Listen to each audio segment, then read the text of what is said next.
I'm Reece Stein, at your leisure, along the way near St. George, in a fantastic protected area of spectacular desert beauty and a human history dating back 1,000 years.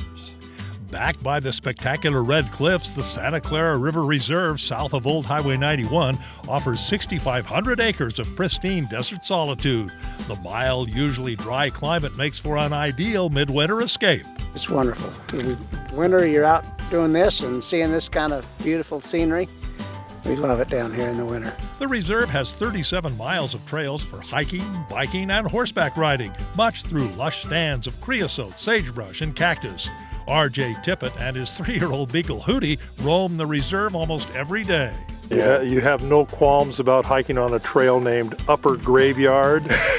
And there's Lower Graveyard. The Tempe Po-Op Trail heads up to the edge of a dramatic cliff with some of the most unusual rock art in a state loaded with unusual rock art. Here on Land Hill, most of the petroglyphs are on horizontal surfaces as opposed to the majority of all other sites where they're on vertical surfaces or rock faces. And walking around here, you'll see on the vertical faces, there's very little, if any, writing at all. It's almost all on the horizontal surfaces. An easy mile walk from the Anasazi trailhead, the high rim is covered with petroglyphs, much of it on flat rock surface, but there is some on the vertical faces. I think it's really neat. The pictures, I don't know what they mean, but it was probably a while back, like Native American time back. I don't even know how to describe it. It's the views, like, it's beautiful, and they have really neat pictographs, and I think it's pretty cool that they're still here after like thousands of years. It can be a bit of a scramble along the cliff edge to find the better glyphs. Kim and Paul Barden live in nearby St. George, but had never been here. I think it's pretty amazing. I've been on a lot of nature hikes with schools and stuff, but I've never been able to see petroglyphs. I've been to dinosaur tracks and everything else, but this is pretty amazing. Far below the cliff, Eric, not so close.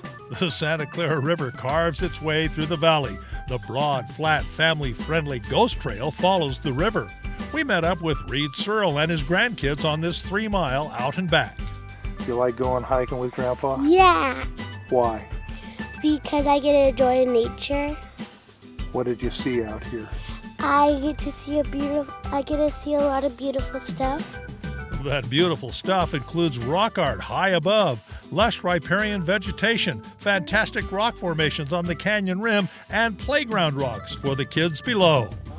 Did you get to climb around on the rocks? Yes. Was that fun? Yeah. To protect the fragile desert and rock art, the reserve is limited to non-motorized vehicles.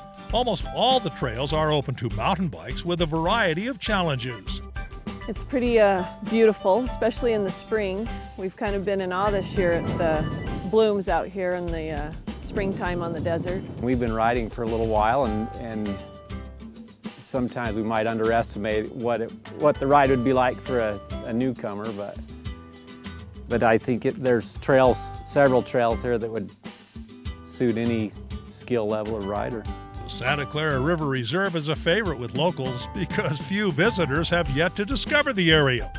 This is my therapy, to hike the hills with my dog. Therapy for? Brain cancer. Really? Yes. Yeah. I'll show you the scar. All right. Yeah, look at that. I live in Ivins, Utah. So you're right here. Right here. This is your backyard. That's my backyard. What do you like about it? Look at my backyard. It's beautiful. I love it because it's, you're just wide open. You don't see that many people.